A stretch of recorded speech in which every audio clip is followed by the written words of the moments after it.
The election of Andrés Manuel López Obrador, or AMLO, as president of Mexico in 2018 brought with it a wave of change, impacting various sectors, including healthcare. AMLO campaigned on a platform of social justice, promising to address deep-rooted inequalities and improve the lives of ordinary Mexicans. Central to this vision was a commitment to reforming the healthcare system, aiming to provide universal coverage and access to quality care for all. One of AMLO's flagship initiatives was the creation of the Instituto de Salud para el Bienestar, known as INSABI, intended to replace the existing Seguro Popular program. Seguro Popular, established in 2003, had been instrumental in expanding health coverage to millions of previously uninsured Mexicans. However, it had also been plagued by issues of fragmentation, inefficiency, and corruption. AMLO's administration argued that INSABI would address these shortcomings by creating a more unified, efficient, and equitable healthcare system. The new model aimed to provide free healthcare services at the point of delivery, eliminating out-of-pocket expenses for citizens. This ambitious undertaking was met with both hope and skepticism, as observers awaited the practical implications of such a significant overhaul. The early days of AMLO's presidency were marked by a flurry of activity in the healthcare sector, as his administration moved swiftly to implement its vision. However, the transition from Seguro Popular to INSABI proved to be far from smooth, with reports of confusion, disruption, and shortages emerging from across the country.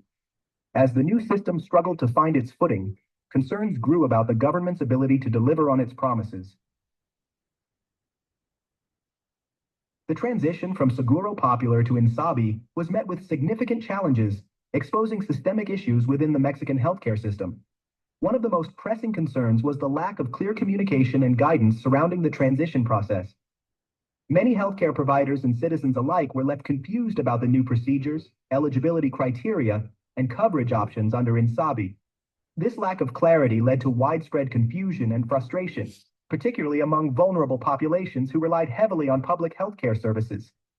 Reports emerged of patients being denied care, facing long wait times, or encountering difficulties accessing essential medications.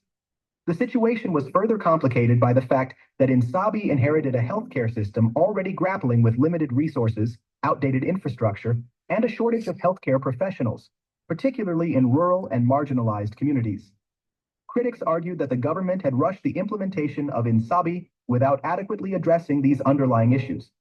The hasty transition, coupled with inadequate planning and resource allocation, exacerbated existing problems and created new ones. The government's decision to centralize healthcare financing and decision-making power also drew criticism. While centralization was intended to streamline the system and reduce corruption, some argued that it led to a disconnect between policymakers and the specific needs of local communities. As INSABI struggled to cope with the demands of a complex and fragmented healthcare system, questions lingered about its long-term viability and effectiveness. In 2022, the Mexican government announced yet another shift in its healthcare strategy, this time focusing on expanding the role of the Instituto Mexicano del Seguro Social, or IMES, through the IMSS Bienestar program.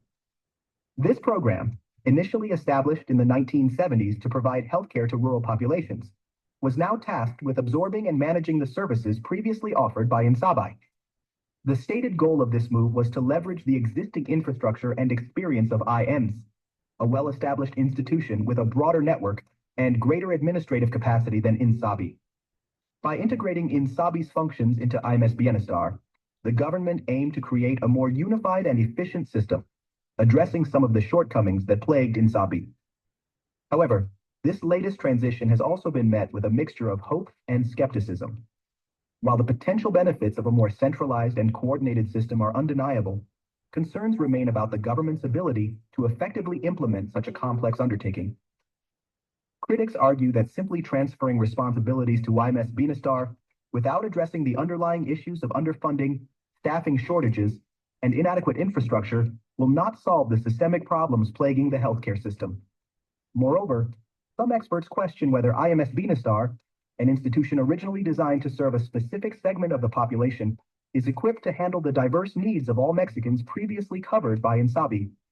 As the IMSS Bienestar model is still in its early stages of implementation, its long-term impact on healthcare access and quality remains to be seen. One of the defining characteristics of AMLO's presidency has been his commitment to fiscal austerity, a policy that has had a profound impact on the healthcare sector. Since taking office, AMLO's administration has implemented significant budget cuts across various government departments, including health. While these measures have been touted as necessary to reduce government spending and combat corruption, they have also raised serious concerns about their impact on the quality and accessibility of healthcare services. The consequences of these budget cuts have been felt across the healthcare system, from primary care clinics to specialized hospitals. Reports of medicine shortages, particularly for chronic illnesses like cancer and HIV, have become increasingly common. Hospitals have been forced to postpone surgeries, reduce staff, and limit the availability of essential medical supplies due to funding constraints. Healthcare workers have also borne the brunt of these austerity measures, facing salary cuts, job insecurity, and increased workloads. This has led to a decline in morale among healthcare professionals, further exacerbating the challenges faced by an already strained system. The impact of these budget cuts has been particularly severe in rural and marginalized communities, where access to healthcare was already limited. These communities often rely on public healthcare facilities, which are now struggling to function with reduced resources and staff. The government's austerity measures, while intended to promote fiscal responsibility, have come at a significant cost to the health and well-being of the Mexican population. In the realm of healthcare, achieving balance is no small feat. It's a delicate act, requiring the coordination of countless elements. From the availability of resources to the dedication of healthcare professionals, every factor plays a crucial role. It's about making sure that every individual, no matter their background or circumstances, receives the care they need. This balance, while challenging, is essential for the health and well-being of society as a whole. In Mexico, healthcare disparities are a significant challenge. Access to medical services can vary widely depending on geographical location, socioeconomic status, and even ethnicity. Rural areas often suffer from a lack of healthcare facilities and professionals. This inequality means that many people do not receive the care they need, leading to preventable health issues and a lower quality of life. Comparing Mexico's healthcare system to those of other countries can sometimes be misleading. While it is important to learn from global best practices, we must also recognize the unique challenges and circumstances that Mexico faces. Factors such as economic constraints, cultural differences, and historical context play a crucial role in shaping the healthcare landscape.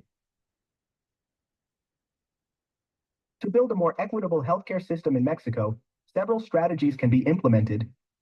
First, increasing investment in healthcare infrastructure, especially in underserved rural areas, is essential. Second, training and retaining more healthcare professionals will help bridge the gap in service provision.